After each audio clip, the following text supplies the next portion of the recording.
à tous, bienvenue dans Questions d'éducation, la série vidéo de l'Académie de Versailles. Aujourd'hui, nous rencontrons Nicolas. Bonjour Nicolas. Bonjour Sarah. Alors Nicolas, est-ce que vous pouvez vous présenter? Eh bien, donc je m'appelle Nicolas, je suis le coordonnateur du lab académique de l'Académie de Versailles.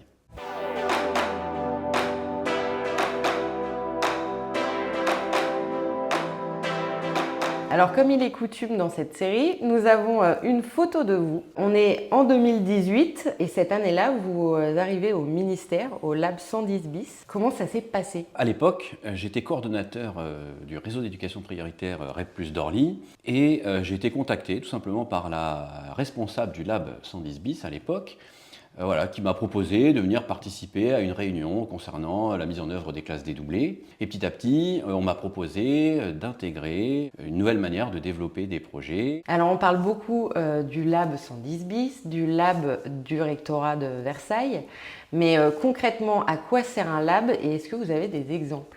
Un lab, c'est un outil au service de l'innovation et de la transformation. Plus concrètement, c'est une structure qui accompagne la mise en œuvre des politiques publiques d'éducation pour les rendre plus simples, plus efficaces, au moyen de méthodes collaboratives, avec une approche centrée sur les besoins usagers. Donc c'est un véritable soutien, appui pour un travail en ministère ou en rectorat. Voilà.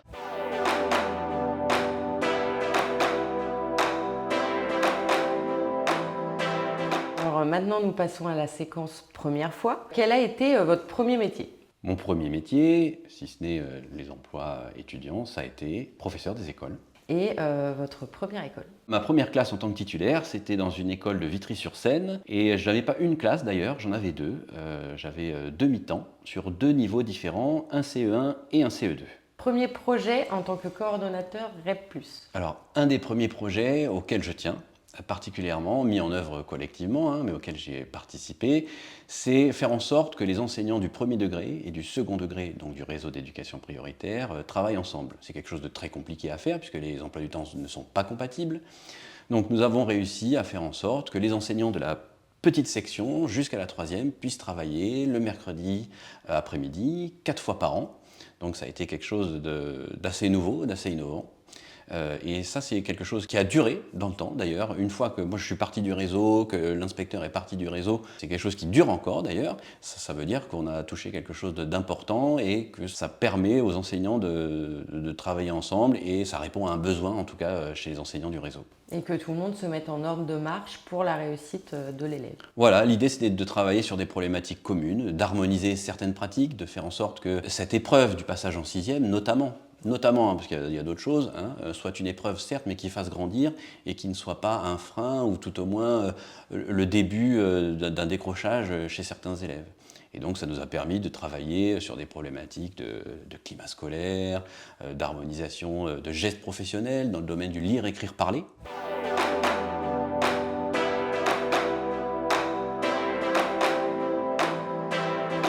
Nous allons revenir sur votre carrière. Quel est le moment qui vous a le plus ému?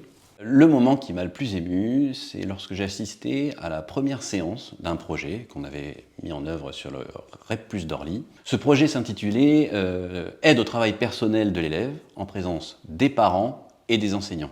Comme son nom l'indique, entre 16h30 et je crois que c'était 18h15 ou 18h30, les parents, sur la base du volontariat, étaient invités à venir travailler avec leur enfant et l'enseignant dans la classe pour avoir un moment privilégié de travail, d'échange et de discussion. Et lors de la première séance, j'ai été, j'avoue, assez ému de constater que ces trois personnes étaient réunies, de voir les parents présents. Ce qui m'a ému aussi, c'est de voir l'élève content, peut-être même émerveillé, je pèse mes mots, mais c'est ça, d'avoir le double regard bienveillant des deux personnes peut-être les plus importantes dans leur scolarité et dans leur vie.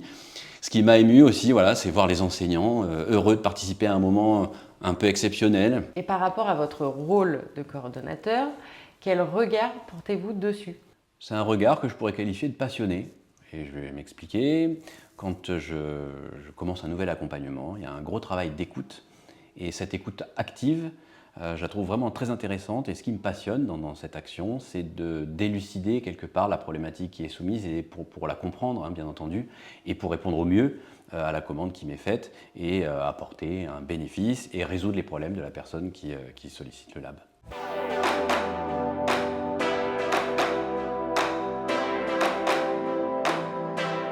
Alors maintenant, nous allons passer à tout ce qui vous entoure, votre entourage, vos collègues.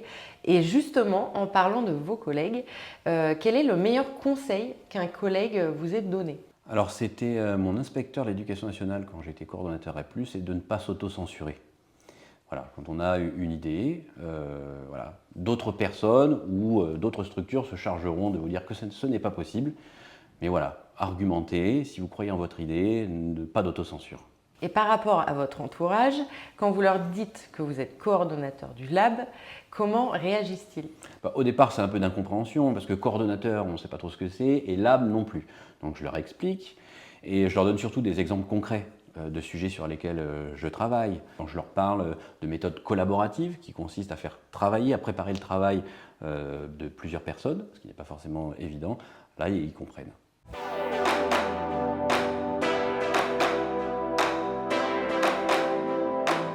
Alors nous arrivons bientôt à la fin de cet entretien. Qu'est-ce qui, selon vous, vous conforte dans cette voie?